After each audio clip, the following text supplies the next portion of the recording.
नमस्कार, स्वागत है आपका पेटीएम न्यूज़ में। मैं नमन मिश्रा। यदि आप महाकाल के भक्त हैं तो उज्जैन और महाकालेश्वर ज्योतिर्लिंग से भली भांति परिचित होंगे।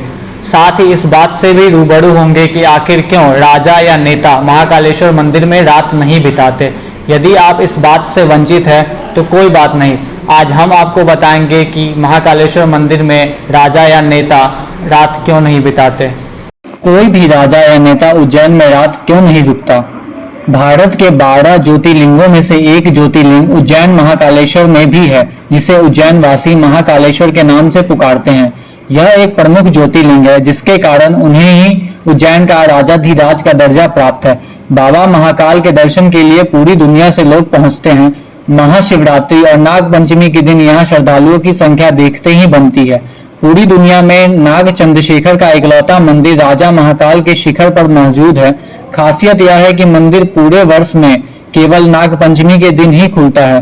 पौराणिक मान्यता है कि कोई भी राजनेता या राजशाही परिवार का सदस्य उज्जैन में नहीं रुक सकता, क्योंकि उज्जैन के राजा केवल महाकाल ही है। यदि कोई राजशाही परिवार का सदस्य यहाँ रात बिताने की सोचता भी है तो उसे अनिश्चितता का सामना करना पड़ता है। इतना ही नहीं, यदि कोई नेता या मंत्री उज्जैन की सीमा में भी रात रुक जाए तो उसे अपने पद को गंवाना पड़ सकता है।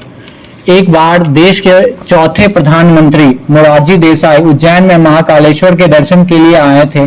दर्शन के बाद उन्होंने रात्रि विश्राम उज्जैन में ही करने का निर्णय लिया। संयोगवश अगले ही दिन किन्हीं कारणों से उनकी सरकार गिर गई।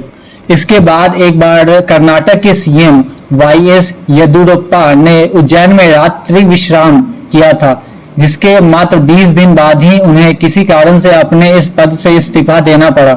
यह बेहद ही रोचक बात। प्राचीन समय से ही राजा भोज के शासन काल से ही यहाँ कोई भी राजनेता नहीं रुक सकता। इस बात का जिक्र सिंहासन 32 में भी मिलता है। वर्तमान मुख्यमंत्री शिवराज सिंह चौहान भी यदि कभी उज्जैन आते हैं तो यहाँ से रात में रुकते नहीं है। पौराणिक कथाओं के अनुसार दूषण नामक असुर ने उज्जैन वासियों का जीना दुश्वार कर दिया था। वह उज्जैन के लोगों को धार्मिक कार्य करने से रोकता था।